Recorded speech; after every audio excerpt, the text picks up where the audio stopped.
مرید کے کردار سے کو دیکھ کر کے پیر کو پہچان لیا کرتے تھے لوگ، مریدوں کے چہرے دیکھ کر کے پتہ لگا لیا کرتے تھے کہ یہ حضور مفتی اعظم ہند کا مرید ہے، یہ حضور مجاہد ملت کا مرید ہے۔ اللہ اکبر، اللہ اکبر، ایسا کردار مریدوں کے اندر نظر آتا تھا۔ آج ہم بڑے بڑے شیوخ کی زیارت کر کے آتے ہیں، لیکن اگر اپنے کاروباری منصب پر بیٹھتے ہیں تو ترازو کا پلہ جھکا ہوا نظر آتا ہے۔ ہمارے اندر دھوکہ دینے والی وہ جو بری عادت تھی وہ نہیں جاتی۔ ہم بڑی بڑی بارگاہوں سے چلے آتے ہیں، لیکن علماء کرام کی شان کے خلاف بولنے میں ہم کوئی کسر باقی نہیں رکھتے۔ ہم سادات کی تعظیم نہیں کرتے۔ پھر کسی شیخ سے ملنا، کسی عظیم شخصیت سے ملاقات کرنا اور ان کی بارگاہ میں دست بدعا عرض کرنا کہ حضور کرم فرمایا میں آپ کا غلام بننا چاہتا ہوں۔ پیری مریدی کسے کہتے ہیں؟ اسی ہندوستان کی زمین پر ایک پیر گزرا ہے، نام سن کے دیکھتا ہوں کون کون سبحان اللہ کہتا ہے، اسے دنیا محبوب الہی کہتی ہے۔ اب ان کے ایک ہی مرید ہیں، سمجھ لو، ہے تو ان کے لاڈلے خواجہ نصیر الدین چراغ دہلوی، لیکن ابھی جس لسانیات کی منڈی میں بیٹھا ہوں وہاں ان کے ایک مرید ہے۔ آج سے 25 سال پہلے مجھے ایک ڈائری پر ایک شعر لکھ کر کے دنیا کے سب سے بڑے ناظم عمر قریشی گورکھپوری نے دیا تھا، میرے لفظوں کو محبت کی گواہی مل جائے، مجھ کو بھی مملکت شعر کی شاہی مل جائے، میں بھی خسرو کی طرح رقص کروں شعر کہوں، کاش مجھ کو کوئی محبوب الہی مل جائے۔ واہ واہ واہ، زندہ باد زندہ باد۔ میں بھی خسرو کی طرح رقص کروں شعر کہوں، کاش مجھ کو کوئی محبوب الہی مل جائے۔ ایک مرید ہیں سرکار امیر خسرو، سبحان اللہ، پیر ہیں محبوب الہی۔ یہ پیر بھائی ہیں سرکار صابر پاک کے، نام آئے تو سبحان اللہ کہہ دیا کرو۔ ہاں سمجھے آپ، قرآن کہتا ہے تم ضرور ضرور آزمائے جاؤ گے۔ قرآن کس سے کہہ رہا ہے؟ اللہ کس سے کہہ رہا ہے؟ آپ کہو کہ وہ مجھ سے کہہ رہا ہے۔ اللہ کا قرآن مخاطب ہے، صفحات صحیفہ آپ سے مخاطب ہے، اللہ کا مقدس کلام آپ سے کہہ رہا ہے کہ تم ضرور ضرور آزمائے جاؤ گے۔ کسی عیسائیزم، کسی اسرائیلی، کسی یہودی سے قرآن نہیں کہہ رہا، قرآن پڑھنے والوں سے کہہ رہا ہے تم ضرور ضرور آزمائے جاؤ گے۔ آپ کیا سمجھتے ہو کہ 5 وقت کی نماز پڑھ لیا رسول کھا کے سو جائیں گے، مرغ مسلم کھا کے سو جائیں گے، ہم پر کبھی آفتیں نہیں آئیں گے، ہم کبھی آزمائش میں نہیں؟ قرآن کہتا ہے تم ضرور ضرور آزمائے جاؤ گے۔ آزمائش کے اطوار بتائے، طریقے بتائے، کیا؟ کبھی ڈر سے، خوف، کبھی والجوع، کبھی بھوک سے، ونقص من الاموال، تمہارے مالوں میں خرابی پیدا ہوگی، والانفس، تمہاری جانیں لے کر کے، والثمرات، تمہارے فروٹس، میوہ جات، تمہاری اولادوں کو اللہ ختم کر کے ہمیں آزمائے گا۔ ہم سے مراد مسلمان ہے اور اس میں کوئی نہیں۔ یہ ذہن سے نکال دو کہ مزارات پر بلڈوزر چل رہے ہیں، ہم ہی نماز پڑھتے ہیں، ہم ہی حق پر ہیں، اور ہمارے ہی بزرگوں کے مزارات پر آپ کہتے ہو کہ ہم ہی حق پر ہیں، ہماری بہن بیٹیوں کی عزتیں لوٹی جا رہی ہیں، ہم ہی حق پر ہیں۔ 3000 سے زیادہ لوگ آج آپ کے شہر کے جیل کی سلاخوں میں ڈال دیے گئے۔ ایسا کیسے ہو گیا؟ ہم ہی مانتے ہیں بریلی کے تاجدار کو، ہم ہی مانتے ہیں سرکار مخدوم سمنا کو، ہم مانتے ہیں سرکار وارث پاک کو، پھر ہم ہی جیل کی سلاخوں میں۔ قرآن کہتا ہے تم ضرور ضرور آزمائے جاؤ۔ یہ امت کی اصلاح، آپ نربس ہیں، آپ نا امید ہیں، ٹوٹے ہوئے ہیں، تو میں آپ کو اس بھنور سے نکال کر کے علماء کے قدم تک لانا چاہتا ہوں۔ آپ آزمائے جاؤ گے، کیا مطلب؟ اب جس کی آزمائشیں آپ دیکھ رہے ہو، خوش ہو جاؤ کہ یہ اللہ کی بارگاہ میں مومن ہے، مسلمان ہے۔ ذرا ہاتھوں کو اٹھا کے بولو اے اللہ تیرا شکر ہے۔ آزمائشیں 2 قسم کی ہوتی ہیں۔ کربلا شریف میں امام حسین کے جسم سے کے ٹکڑے ہوئے، خون بہا، روح نکلی، اور میدان بدر میں ابو جہل کے جسم کے ٹکڑے ہوئے، خون بہا، روح نکلی، لیکن دونوں کی اموات میں فرق ہے، دونوں کی موتوں میں فرق ہے۔ ایک جو خدا کے قریب ہو گیا اس کی آزمائش کو آزمائش کہیں گے، ایک جو خدا سے دور ہو گیا اس کی آزمائش کو بلا کہیں گے۔ سمجھ رہے ہیں؟ ابو جہل بلا کا شکار ہو گیا اور امام حسین اس آزمائش میں آئے جس کی طرف قرآن نے اشارہ فرما دیا، ہم ضرور ضرور تمہیں آزمائیں گے۔ سمجھ رہے ہیں آپ میری بات؟ اب آئیے پیری مریدی کی طرف۔ آپ اگر ہیں سرکار تاج الشریعہ حضور مفتی اعظم ہند، حضور سرکار حجت الاسلام، سرکاران بریلی کے غلاموں میں، ان کے مریدوں میں، ان کے عاشقوں میں، مستانوں میں شامل ہیں، تو پیری اور مریدی کا تصور کسے کہتے ہیں؟ سنیں آپ، سبحان اللہ۔ زمین دہلی پر ایک پیر ہے جسے محبوب الہی کہتے ہیں، ذرا ان کا نام سن کے ہاتھوں کو اٹھا کے بولیں سبحان اللہ۔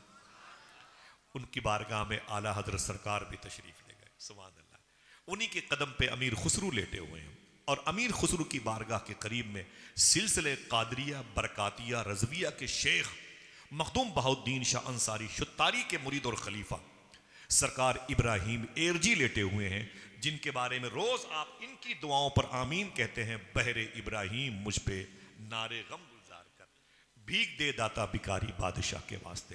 یہ سرکار محبوب الہی ہیں۔ محبوب الہی نے اپنے مرید امیر خسرو کو بلایا اور کیا کہا؟ خسرو ادھر آؤ۔ خسرو قریب آئے تو معلوم کیا کہا؟ خسرو میری لمبی زندگی کی دعا کیا کر۔ جملے سننا، بازار نہیں، میری لمبی زندگی کی دعا کیا کر، دعا کیا کر خسرو، میں خوب دنوں تک زندہ رہوں۔ خسرو اپنے پیر کے قدم سے لپٹ گئے، بولے سرکار میں چاہتا ہوں کہ میری ہی نہیں میری نسلوں کی عمر آپ کو لگ جائے، آپ ہزاروں ہزار سال جئیں، لیکن آج آپ یہ مجھ سے کیوں کہہ رہے ہیں کہ میری لمبی زندگی کی دعا کیا کر؟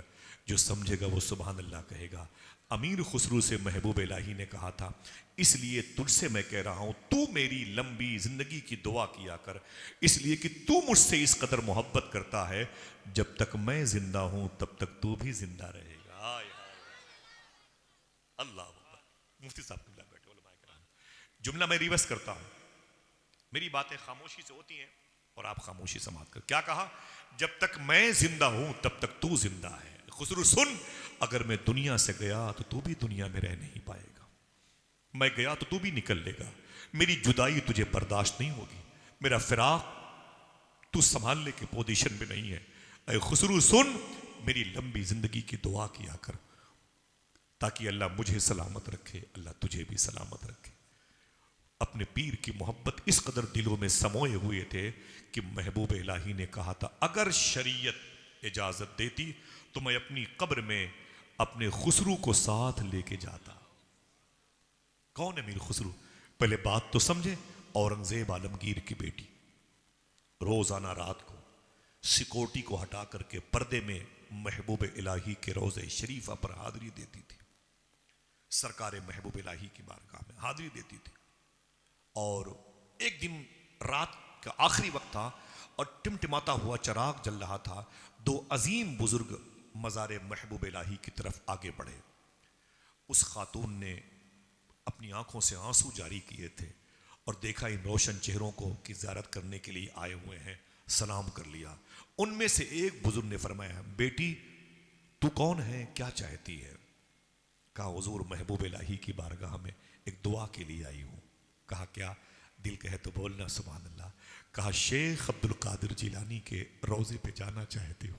آئے اس دل کو حضور غوث اعظم کی محبت کا آئینہ بنانا چاہتی ہوں۔ میں چاہتی ہوں کہ سرکار محبوب الہی مجھ پر کرم کریں کہ میرا دل حضور غوث پاک کی محبت کا اے ٹی ایم بن جائے، میں حضور غوث پاک کو دیکھنا اور ان سے ملنا اور ان کی بارگاہ میں جاروبکش کی حیثیت سے جانا چاہتی ہوں۔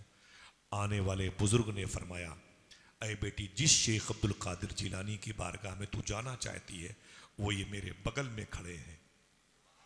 اللہ، وہ یہ میرے، اگر میں اسی بات کو زور سے کہتا 10-20 لوگ بے ہوش ہو جاتے، جو سوتے ہوتے اٹھ کے بیٹھ جاتے تو ہنگامہ ہو جاتا۔ مجھے کیا ضرورت ہے، میں آپ کے سامنے تقریر نہیں، میں تو باتیں کرنے آیا ہوں۔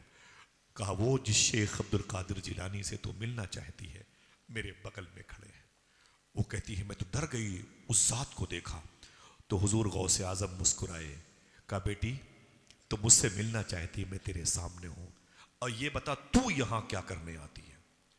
تو اس بیٹی نے کہا کہ اے سیدنا شیخ میں تو سرکار محبوب الہی کے روضے پر حاضری دینے آتی ہوں۔ تو شیخ عبد القادر نے کہا جس محبوب الہی کے روضے پر تو حاضری دینے آتی ہے وہی تو تجھ سے اس وقت باتیں کر رہے ہیں۔ اللہ اکبر اللہ، وہی تو اس وقت تجھ سے باتیں کر رہے ہیں۔ آنکھ کھلی، عجیب سی کیفیت میں تھی، ہوش آؤ، جو باختہ تھے واپس لوٹ آئے۔ پھر معلوم ہے اکثر رات کے آخری حصے میں شامیانہ اور قنات لگا کر کے اسی زمین پر جا کر کے اورنگزیب عالمگیر کی بیٹی اپنے مبارک دوپٹے سے جھاڑو لگاتی تھی اور اس زمین کا بوسہ دیتی تھی، کہتی تھی میں اس زمین کا بوسہ دے رہی ہوں جہاں سید الرجال سلطان الرجال سلطان الاولیاء سیدنا شیخ عبد القادر جیلانی کے قدم مبارکہ پر۔ پھر وصیت کی اے اہل دہلی کے میرے بالغ کے میرے باپ کے کی پاکیزہ عنایتوں میں پلنے والوں سنو، میرے مرنے کے بعد جہاں شیخ عبد القادر جیلانی کے قدم تھے وہیں پر میری قبر بنا دو۔ کیا فرمایا تھا سرکار محبوب الہی کی بارگاہ کے اس عاشقانے ہیں، جہاں پر سیدنا شیخ عبد القادر جیلانی کے قدم آئے یہیں پر میری لاش کو دفن کیا جائے۔ آج بھی اس مبارک محبوب الہی سے محبت کرنے والی اورنگزیب عالمگیر کی بیٹی وہیں پر دفن ہے۔ کبھی جائیے گا تو محبوب الہی کے قدمین شریفین کے قریب میں جہاں زوار بیٹھے رہتے ہیں، زائرین بیٹھے رہتے ہیں، انہی کے پیچھے ایک سنگ مرمر کی باؤنڈری نظر آئے گی، ان میں بیچ میں جو ایک قبر ہے وہ اسی لڑکی کی ہے جس نے اپنی جاگتی آنکھوں سے سیدنا شیخ عبد القادر جیلانی کی زیارت کا شرف حاصل محبوب الہی کی محبت میں۔ اور اس لڑکی کے پیچھے امیر خسرو لیٹے ہوئے ہیں۔ کیا کہا تھا؟ میرے لفظوں کو محبت کی گواہی مل جائے، مجھ کو بھی مملکت شیر کی شاہی مل جائے، میں بھی خسرو کی طرح رقص کروں شیر کہوں، کاش مجھ کو کوئی محبوب الہی مل جائے۔ کیا کہا تھا محبوب الہی نے؟ ہو گئی بات بھائی جان، خاموش رہیں، بس تھوڑی سی گفتگو کے لیے کہاں کہاں سے ہم لوگ آتے ہیں، میں معذرت چاہتا ہوں، سن لیں۔ کیا کہا تھا؟ اے امیر خسرو میری لمبی زندگی کی دعا کیا کر، اس لیے کہ جب تک میں زندہ ہوں تب تک تو زندہ ہے، میں اگر انتقال کر گیا تو میری جدائی میں مر جائے گا، تو بھی مر جائے گا۔ دیکھ رہے ہیں آپ، اسے پیر کہتے ہیں، مرید۔ اور جب آخری وقت آیا سرکار محبوب الہی کا، جب آخری وقت آیا سرکار محبوب الہی کا، تو معلوم ہے امیر خسرو سرکار بنگال گئے ہوئے تھے۔ بنگال 600 سال پہلے کی بات ہے، تبلیغی کام سے بنگال گئے تھے، اور یہاں پر محبوب الہی کی روح مبارکہ نکلنے والی تھی۔ موت کا فرشتہ آ گیا، آپ نے اپنے مریدوں سے فرمایا میرا خسرو کہاں گیا، میرا خسرو کہاں گیا؟ تو غلاموں نے فرمایا کہ حضور خسرو تو بنگال گیا ہوا ہے۔ بھائی بات ہو چکی ہے، بات ہو چکی ہے، سن لیں، بیات بتائیں، چلوں میں بھی اپنے کسی اور کام سے۔ دیکھیں آدھے گھنٹے کے لیے ہم لوگ 20 گھنٹے کا سفر کرتے ہیں۔ سن لیں گفتگو، سن لیں۔ اگر میں حالات کے حساب سے بات کروں تو آپ کی آنکھوں میں آنسو آ جائے۔ میں چاہتا ہوں کہ یہ میرے پیر کی نام کی مجلس ہے، اور پیر اور مرید کسے کہتے ہیں، وہ اس تسلسل کو تھوڑا سا آپ سمجھ لیں آپ، ٹھیک ہے؟ کیا کہا تھا؟ میرا خسرو کدھر گیا؟ تو سرکار محبوب الہی سے کہا گیا وہ بنگال میں۔ آپ نے رو کے فرمایا تھا جب خسرو کو خبر لگے گی کہ محبوب الہی کا انتقال ہو گیا، مجھے ڈر اس بات کا ہے کہیں خسرو کی روح نہ نکل جائے، اے میرے مریدو خسرو کو سنبھال لینا، لیکن ایک شرط ہے، جب خسرو دہلی آئے تو اسے میری مزار شریف پہ مت آنے دینا۔ سنیں کسے پیری اور مریدی کہتے ہیں؟ کہا خسرو کو میری مزار شریف پہ مت آنے دینا۔ کسی نے پوچھا حضور کیوں؟ کہا خسرو اگر میری مزار شریف کے قریب بیٹھ کے تڑپا تو میں اپنی قبر سے تڑپ کے باہر نکل کے آ جاؤں گا، مجھے خسرو کی جدائی برداشت نہیں، خسرو کی تڑپ مجھ سے دیکھی نہ جائے گی۔ یہ پیر تھے پیر، اللہ اکبر۔ آخر وہی ہوا، خسرو کو جو خبر لگی تو پھر دیوانہ وار بھاگے، پیروں میں چپل نہیں ہے، آبلے پڑ گئے، ہونٹ پھٹ گئے، بالوں میں گرد و غبار نے قبضے کر لیے، پگڑیاں پتہ نہیں کہاں غائب ہو گئی، پھٹا ہوا لباس۔ 600 سال پہلے کس زمان میں یہ مصرے کہتے تھے، او گئے بالم ارے ارے ندیا کے پار۔ یہ جملے، اس لفظ کا استعمال میرے آقا حضور مفتی اعظم ہند نے بھی کیا ہے، ہاں؟ سرکار صابر پاک کی منقبت میں پرانی زبان ہے، جو لسانیات سے واقف ہیں وہ اس بات کو جانتے ہیں۔ سرکار امیر خسرو اپنے پیر کی محبت میں یہی کہتے تھے، او گئے بالم ارے ارے ندیا کے پار، پار اتر گئے بارم ارے ارے ندیا کے پار، یہ کہتے تھے۔ اور جیسے دہلی آئے نا، سیدھے بھاگتے ہوئے اپنے پیر کی مزار کے قریب پہنچے، لوگوں نے روک لیا، کہا خسرو مزار محبوب الہی میں سب جا سکتے ہیں، تم نہیں جا سکتے۔ بے ہوش ہو گئے، کہا میری خطا کیا ہے؟ کہا کہ خطا نہیں، ہوش آیا، کہا کہ منع کیا ہے محبوب الہی نے۔ رونے لگے، میری کوئی خطا ہو گئی، میرے پیر نے اپنے دربار میں نہ بلایا۔ تڑپتے رہے، تڑپتے رہے، تڑپتے رہے۔ لوگوں سے پوچھا مجھے جانے دو، میں اپنے پیر کے روضے کو دیکھنا چاہتا ہوں، دلوں کو ٹھنڈک مل جائے۔ جب سنبھالے سنبھلے نہ تو لوگوں نے کہا ایک شرط پہ جا سکتے ہو۔ کہا کیا؟ کہا آپ رو نہیں سکتے، چیخ نہیں سکتے، پکار نہیں سکتے، ہنگامہ نہیں کر سکتے، اگر اس شرط پر آپ قائم رہو تو پھر مزار محبوب الہی تک آپ کو بھیجا جا سکتا ہے۔ آپ نے کہا وعدہ کرتا ہوں میں خاموش رہوں گا، نہیں چیخوں گا، نہیں تڑپوں گا۔ محبوب الہی کے روزے پر پہلی مرتبہ ان کی مزار شریفہ کے قریب آئے. سرکار امیر خسرو جیسے آنکھیں بند کی اور مزار محبوب الہی کے قریب بیٹھے, اپنے ہاتھوں سے مٹی کا بوسہ دیا اور آنکھیں بند کی تو دل کی آنکھوں سے اپنے پیر کے چہرے کو دیکھ لیا. مبارک کفن دیکھا, چہرہ کھلا ہوا تھا اور بال جو سر کے تھے, کچھ بال جو لٹیں تھی نا بال مبارکہ کے یا زلف کے, وہ چہرے پر پھیلی ہوئی تھی. یعنی کالے بال محبوب الہی سرکار کے آپ کے مبارک چہرے نور پر بکھرے ہوئے تھے. آدھا چہرہ کھلا ہوا تھا, آدھا چہرہ کالی زلفوں میں اٹا ہوا تھا. ایسا محسوس ہو رہا تھا جیسے سورج پر بادل نے سایہ کر دیا ہو. اور یہ شام کا وقت ہے. محبوب الہی کے اس منظر کو دیکھ کر کے 600 سال پہلے امیر خسرو نے ایک شعر کہا تھا, گوری سوئے سیج پر مکھ پر ڈالے کیس. کیس کے معنی کیا ہوتے ہیں؟ بال. کل سمجھنا, گوری سوئے سیج پر مکھ پر ڈالے کیس, چل خسرو گھر آپ نے پیا گیو بدیس. گوری سوئے سیج پر مکھ پر ڈالے کیس, چل خسرو گھر آپ نے سانجھ بھیو چودیس. کیا مطلب؟ میرے پیر کے چہرے پر کالی زلفوں نے یوں قبضہ کر رکھا ہے, لگ رہا ہے شام ہو گئی ہے. تو اے خسرو تیری بھی زندگی کی شام ہو گئی. یہ ان کی لائف کا آخری شعر تھا. اس کے بعد کوئی شعر نہیں کہا, انتقال کر گئے. سمجھ رہے آپ؟ میرے پیر مرشد حضور تاج الشریعہ نے کیا کہا تھا, جو پیا کو بھائے اختر وہ سہانا راگ ہے, جس سے ناخوش ہو پیا وہ راگنی اچھی نہیں. سمجھ رہے ہیں آپ؟ اللہ اکبر. لیکن آزمائشوں کے دور سے گزرے تو پھر محبت کے اس مقام پر آ گئے جہاں پہنچ کر کے مقام بھی ان کو دیکھ کے رشک کرتا ہے. ہم اور آپ نے تفریح بنا لیا, پیری مریدی بھی ایک رسم بن گئی, خلافتیں بھی ایک رسم بن گئی. علماء کرام کی تعظیم بھی ہم نے رسمن کر لی ہے. 2 قدم آگے چلتے ہیں تو سیدھے ان کی ذات پہ تنقید کرتے ہیں.